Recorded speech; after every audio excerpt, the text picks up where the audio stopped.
tous dans ce nouveau numéro de Paris c'est fou, une émission pour le moins exceptionnelle aujourd'hui. Et oui, rien que pour vous, une sélection des meilleurs moments que nous avons partagés sur ce plateau ces dernières semaines. Regardez ce qui vous attend. Paris c'est fou prendra un air très Sex and the City avec la rubrique Ultra Tendance de notre légendaire Magloire. Toujours côté mode, nous reviendrons avec Marie-Christiane Marek sur les plus beaux défilés printemps-été 2012 qui ont enflammé la dernière Fashion Week parisienne. Paris c'est fou se mettra ensuite en mode humour avec le drôlatique François-Xavier Demaison. Il s'évade actuellement au théâtre de la Gaîté Montparnasse et il était de passage sur notre plateau pour tout nous dire sur ce show qui cartonne. Pour conclure en beauté, le séduisant Alexandre Maras nous dévoilera toutes les indiscrétions de nos amis les stars et on peut dire qu'il a l'art et la manière pour arriver à ses fins. Mais pour attaquer ce best-of, rencontre avec la sublime Béatrice Rosen, actuellement en tournée dans toute la France aux côtés du très charismatique Bernard Tapie. Elle fait salle comble dans une pièce drôle et incisive, Les Montagnes Russes. Allez, il est temps d'entrer en piste, c'est parti. Allez, place à notre invitée à présent, comédienne à la carrière internationale. Vous l'avez vu entre autres aux côtés de Batman dans The Dark Knight ou encore dans le blockbuster 2012. Mais si Béatrice Rosen est avec nous aujourd'hui, ce n'est pas pour nous parler cinéma, mais théâtre. Elle est actuellement aux côtés de Bernard Tapie dans la pièce à succès Les Montagnes Russes, signée Eric Assous, en tournée dans toute la France. Il y aura aussi des dates en Suisse et en Belgique. Merci beaucoup d'être avec nous, Béatrice. Alors je crois savoir que tu es en répétition, hein. Ça n'a pas commencé. Voilà, je viens de sortir. Je suis partie 1 heure avant la fin des répétitions exprès pour venir te voir sur ce plateau. Et la voix cassée un petit peu, hein. Tu dois crier un peu de... faut avoir la voix qui porte quand on joue au théâtre, donc on s'entraîne dans une grande salle. Mais merci de me recevoir, en tout cas. Ça me fait très plaisir. Est-ce que tu te sens prête alors pour la première, quelques semaines? Alors, à quelques semaines, bon, on a encore du boulot, on n'est que 2 comédiens. Donc, en fait, c'est beaucoup de travail, beaucoup de pages et de pages à apprendre. Il faut tenir un public pendant 1h30 à 2, ce qui est un challenge. Mais je suis bien accompagnée. Bernard Tapie est vraiment un comédien top. Il paraît qu'il est très exigeant, mais à la fois très dissipé en répétition. J'avais entendu dire ça. Est-ce que c'est vrai ou pas? C'est quelqu'un qui aime bien rigoler. Alors, il a un charisme hallucinant. Il rentre dans une pièce, on le voit, il est là, il est présent. Il s'impose. Très exigeant, oui, mais en fait, c'est pas exigeant, c'est professionnel. On peut appeler les choses différemment selon comment on voit les choses, mais voilà, très professionnel, toujours très ponctuel, il connaît son texte, voilà, très pro, mais dissipé dans le sens où il raconte un peu blagueur, voilà, un peu blagueur, voilà, il aime bien rigoler, il raconte plein d'anecdotes, et on apprend beaucoup à travailler avec lui, oui. Alors, avant, il y avait eu Alain Delon, je crois, il y a Astrid Veillon qui avait joué cette pièce, qui avait cartonné. Est-ce que tu avais eu l'occasion de voir justement cette pièce avec ces deux comédiens? Pas du tout. Tu as découvert complètement... J'ai découvert la pièce et en fait, c'est pas plus mal comme ça.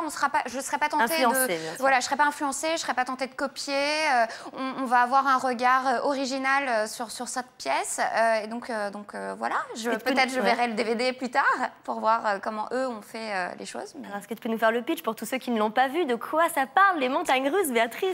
Alors, je ne peux pas trop en dire parce que c'est une pièce, comme son nom l'indique, pleine de rebondissements.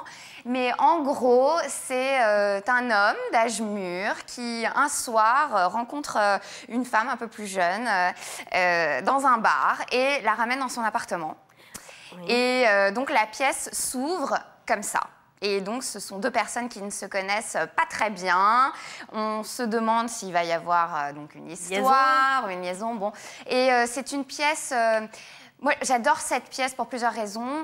Tout d'abord parce que, au niveau du jeu, ça va être un challenge. Parce un personnage assez complet. Voilà. Un personnage très complet, il y a une palette d'émotions. Oui, ça, faut le préciser, ce n'est pas qu'une comédie, hein. Il y a des moments beaucoup plus poignants. Voilà, il y a de l'émotion, il y a du rire, il y a des répliques qui sonnent tellement vraies. Je pense que tout le monde pourra se reconnaître dans cette pièce. Quel est le principal message de cette pièce? Il fallait en garder un. Quel message elle véhicule? Le message principal, c'est qu'on est tous des êtres humains. On peut faire des erreurs dans la vie, mais...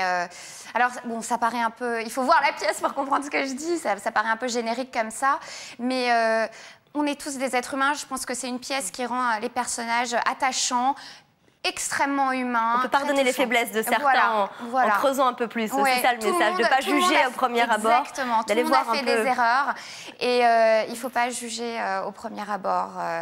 Alors, Béatrice, tu ne fais pas que du théâtre aussi, tu as une carrière plus que complète aux États-Unis, tu fais de la télé, du cinéma. Qu'est-ce que tu retrouves? Pourquoi venir sur les planches en France quand on a de telles propositions aux États-Unis? Qu'est-ce que tu puises comme émotion, comme sensation sur ces planches? Alors tout d'abord, je trouve ça génial de faire du théâtre pour rencontrer le public, avoir les réactions comme ça en live. C'est complètement différent d'un tournage où on joue, par exemple, dans des grosses productions américaines, on joue peut-être une scène par jour. Par exemple, dans Dark Knight, la scène du restaurant, on a mis 1 jour et demi à la tournée, on l'a fait peut-être 150 fois, ce que les gens ne savent pas forcément. Et du coup, c'est un rythme. Machines américaines. Grosse machine américaine. Ça perd de son charme un peu. Voilà. Et là, au théâtre, on rencontre son public, on joue l'intégralité de la pièce, évidemment, en une fois et tous les jours. Et c'est une aventure complètement différente. On va voyager, on va partir en province, mais aussi dans tous les pays francophones, comme tu l'as dit, mais comme la Suisse, la Belgique, le rapport avec le public, c'est ça, Maroc, retrouver un peu l'authenticité de ce métier. Exactement. T'as d'autres projets aux États-Unis? Sinon, on va continuer. Alors là, je viens juste de finir un film réalisé par un réalisateur français, Jean Weber, mais on a tourné en anglais. C'est un thriller psychologique qui s'appelle Harry and Mr. Grey. Et on le propose au festival de Sundance, là, donc je croise les doigts, j'espère qu'il va être retenu. Et voilà, sinon cette année, j'ai fait pas mal de séries télé aux États-Unis, comme Nikita, Harry's Law, New York District. T'es américaine, hein, c'est ça? Tu es née aux États-Unis. Je suis née aux États-Unis, donc j'ai la double nationalité. Tu parles complètement anglais. Et quelques mots alors sur la Fashion Week à Paris, je pense que tu dois en profiter vu que tu es dans notre capitale en ce moment. Tu es souvent de sortie, tu es l'égérie aussi de Lancel, on peut le dire. Tu profites, il y a un défilé qui t'a marqué plus qu'un autre? Écoute, hier matin, je suis allée voir le défilé Ungaro, samedi Sonia Rykiel. Moi, j'adore les défilés parce que je trouve que des gens ont travaillé pendant des mois et des mois pour préparer une collection qui va défiler pendant peut-être 15 minutes maximum. Et c'est un moment vraiment magique, de rêve, où tu vois des filles absolument sublimes avec des vêtements à tomber par terre. Et il y a une effervescence, une excitation. On peut le dire. Il y a Chanel demain, je crois savoir. Hein. Je suis pas invitée. J'aimerais bien. Bon, je rappelle que tu seras aux côtés de Bernard Tapie dans les montagnes russes dans très peu de temps, dans 3 semaines. Si vous voulez en savoir un peu plus, allez directement sur le site du théâtre. Merci beaucoup, Béatrice. Les places au must-have de notre Magloire. Je vous le rappelle, le must-have, c'est les objets que l'on doit avoir. Alors, quels sont objets, tendances, qu'est-ce qui doit se faire, qu'est-ce qui va se faire dans les prochaines semaines, dans les prochains jours ou dans les prochaines saisons? Eh bien, on nous parle de reptiles. La mode est aux reptiles. Alors moi, j'ai demandé à quelqu'un de la ferme tropicale, qui est un endroit que l'on peut visiter dans le 13e arrondissement. Il s'appelle Denis et il est venu nous montrer un de ces très beaux phénomènes. S'il est là, allez, venez Denis, pardon.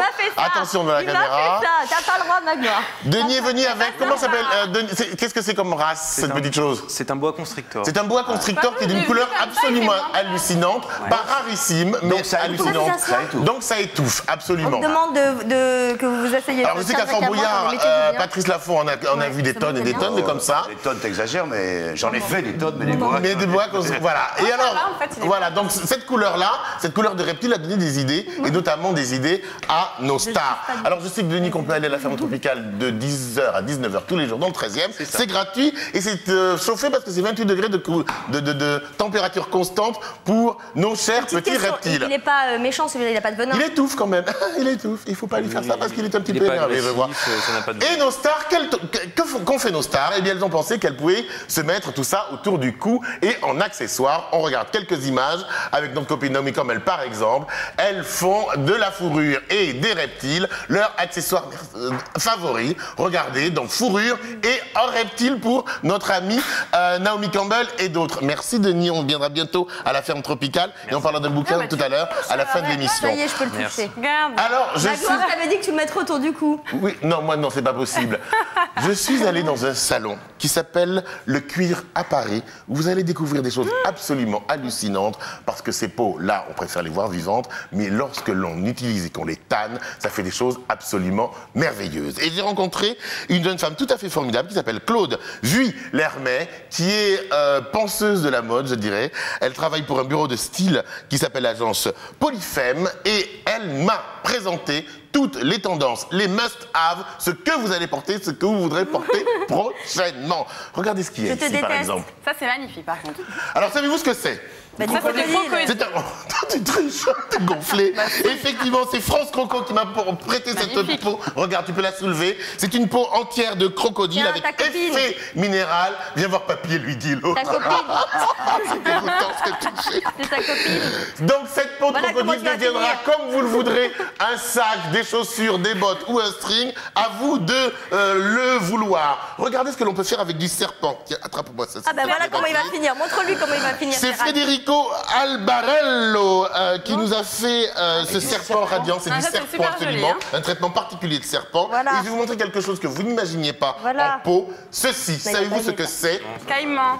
Non. Pas du tout. Il va pas apprécier. Pas du tout. Non, je sais ce que c'est, ça marche. C'est de la C'est peau une raie. de Raie. poisson. C'est de la raie. C'est du galucha, c'est de la raie. Absolument. Regardez ça. J'aimerais bien avoir une raie comme ça. Oui, ben oui, ça y Là, est, je je crois savais qu'il que tu va la pas ferais, l'utiliser. celle-ci. Je l'ai chauffé Et on en peut plus. rendre hommage au savoir-faire de nos postiers, de nos tanneurs français, parce que tous ces produits sont, ou presque tous, français. Yves Salomon, le grand créateur de fourrure, nous annonce que pour l'hiver prochain, et ça c'est toujours Claude Vuillermet qui nous le dit, que pour l'hiver prochain, c'est du renard. un renard, ça, c'est un très très beau renard. permets, j'ai- De la couleur. Ah, ça vous va bien, Patrick? Claude Vuillermet nous annonce la couleur et c'est ça la tendance. C'est pas tu es dit, on dirait Sarah Bernard. Alors, Sarah Bernard. Donc, on nous annonce donc beaucoup de fourrure cet hiver. Vous le voyez sur des bottes, sur des chaussures, sur des sacs aussi. Mais vous le verrez aussi, pourquoi pas, autour du cou dans toutes les couleurs. Vous en voulez d'autres ou pas? Ouais, non, on n'a pas trop le temps, mais il y a aussi la fausse fourrure, non, Magloire? Il y a la vraie, il y a la fausse, Oui, parce que il y a, la vraie, il y a hein. le cuir façon serpent, façon crocodile, il y a le vrai crocodile. Chacun, c'est à vous de voir ce que vous avez envie de porter. Et voilà, c'est tout. Ben, merci Magloire pour ton petit cadeau en plus. Il y a un livre aussi que tu voulais nous présenter en 2 secondes. Oui, parce que quand on possède ce genre d'animaux très précieux, il faut faire très très attention. Il y a un garçon formidable qui s'appelle Karim Daoudès, qui nous a écrit ce bouquin qui s'appelle Les nouveaux animaux de compagnie. Il faut faire attention, Voilà. il y a des lois très rigoureuses. Pour les garder ou pour en faire des fourrures? Pour les garder, bien sûr. Pas très drôle. Le Merci beaucoup paradis Magloire. faisable. Merci beaucoup d'être passé nous voir. J'ai pas envie de vous virer du plateau, mais... Je vous en prie, il n'y a pas de souci. Vous emportez Vous avez- Voilà, avez- très beau. Boa. des choses comme ça, ça J'ai vous un plaît? petit peu peur. Non, Je suis vous êtes contre, contre. franchement. Vous voulez dire au revoir porte pas Voilà, un petit bisou. Bon. Salut, bonhomme. Voilà, Oh là merci là. beaucoup. Ah, quand même, Merci, au revoir. Marie, Fais gaffe, elle c'est pas une bonne goût.